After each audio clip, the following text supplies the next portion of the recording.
Salut à tous, c'est Axel de testmobile.fr, je suis au MWC 2015 sur le stand d'Arcos, j'ai dans la main le 62 Xenon, 62 comme 6.2 puisqu'on a un écran de 6.2 pouces, un très grand écran, plutôt sympathique. C'est un terminal donc de type phablette qui sera proposé courant avril à 149 €.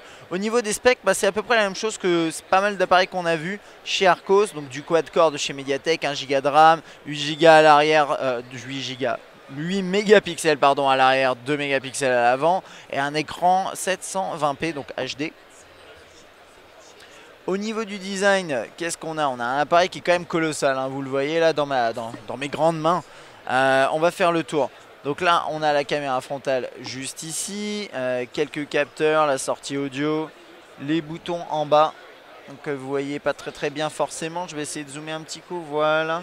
Ok, c'est le classique, hein. On-off, verrouillé, déverrouillé sur le côté, pareil là vous voyez pas mais c'est pas forcément grave. Là, jack et micro USB qui sont regroupés sur le haut, hein. Désolé c'est flou mais c'est les risques du métier, c'est pas dramatique. Le logo Arcos, un petit soft touch plutôt sympathique. L'appareil photo flash LED, je pense que la coque est amovible, hein, sinon on pourrait pas mettre la SIM. Voilà, vous voyez, vous avez une petite fente ici pour accéder à ce qui se passe derrière.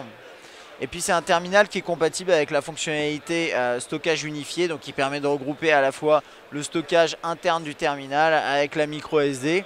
Et ça permet de rendre tout ça très transparent pour l'utilisateur. Donc il n'y a pas besoin de se soucier finalement de est-ce que mes données sont sur l'un ou sur l'autre.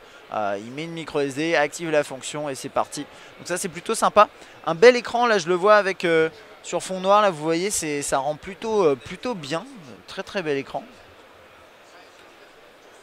Voilà, on peut bien sûr passer un coup de fil. On est sur Android KitKat, hein.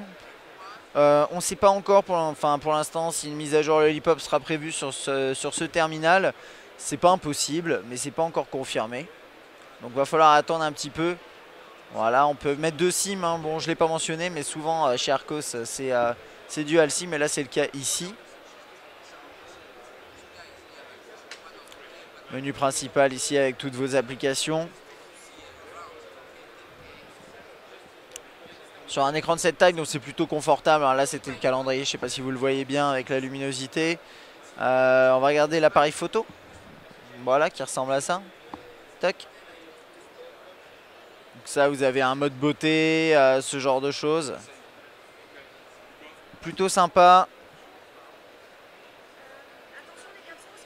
Après avoir niveau performance et autonomie lors d'un test, hein, ça on aura l'occasion de le tester a priori. Et puis je dirais c'est à peu près tout, hein. Là vous voyez, vous accédez au multitâche qui s'affiche de cette façon là. Et puis voilà, dites-moi ce que vous en pensez. Niveau design, niveau écran, un bel écran. Si vous aimez les appareils avec des écrans de plus de 5.5, 6 pouces, là vous êtes plutôt servi. Alors après ouais, c'est du HD mais ça se voit pas vraiment.